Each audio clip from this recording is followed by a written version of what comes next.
I want to tell you guys a little bit about that Harris Chain event we had a few weeks ago.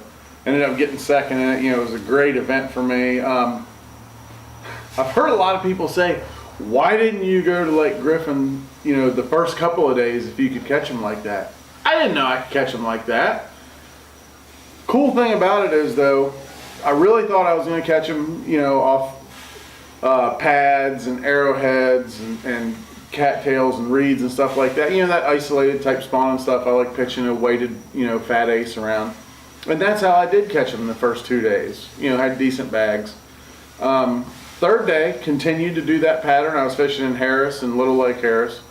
Continued to do that pattern. Caught more fish the third day than I did any of the other days. However, I only weighed 10 pounds.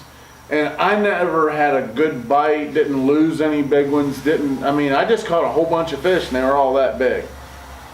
So, what am I going to do? I'm not going to go try to catch 10 pounds again. I had to change and do something a little bit different. So that's what I did, and that's why I went to Lake Harris. I found those shell beds in practice. I caught 1 4-pounder off of them. But I did mark a few on my Lowrance electronics using the structure scan. Scanned a lot of those areas, and especially that new 3D structure scan's freaking amazing. You can just really see those hard spots, out and further than we ever used to be able to see them before. You used to be able to see a hard spot or a shell bed out there maybe 80 feet.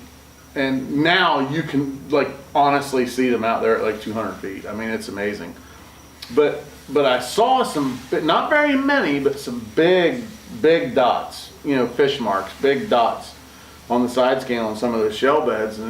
But I couldn't catch them, and it just had me, I kind of kept that in the back of my mind. And then when I made the 4th day, Judgment Sunday, as we like to call it, I thought, I don't have anything to lose, So I figured, what the heck, I'm going to go try to fish some of those shell beds.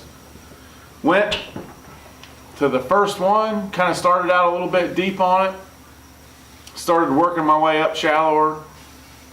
As I'm working my way up a little bit shallower on it, I see 2 or 3 shiners go flying out of the water, and a big one of those from down deep boils comes up, big old boil.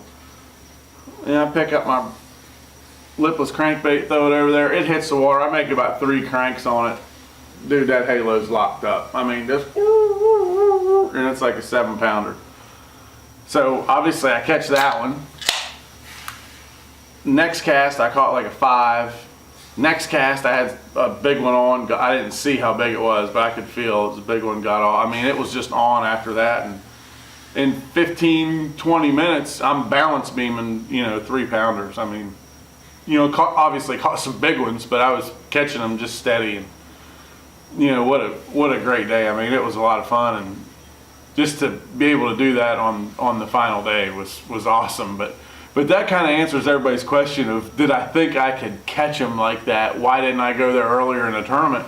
I didn't know. And the previous days of the tournament, it was bright and sunny and slick calm. It was completely different conditions. That's really not great conditions for shell bed fishing. So I got second. Obviously, it's a great tournament, but I just still think I made the right decisions. Maybe one or two of those ones that felt big that I lost might have been, an extra $95,000 in my pocket, because that's the difference between first and second. It's 95 grand. Maybe one of those would have been the difference. Who knows? Lipless crankbait. I don't care. I use the best hooks in the world. Use Trocar hooks. Lipless crankbait, sometimes you just lose them. It's just part of the game. Would it have made any difference if I would have went over there? Maybe in those sunny conditions they wouldn't have even bit. So who knows? All I know is I'm happy with the tournament. Great tournament. Second place, tour event. I'll take it. Doing good in the points. Great start, ready to go to Lake Cumberland.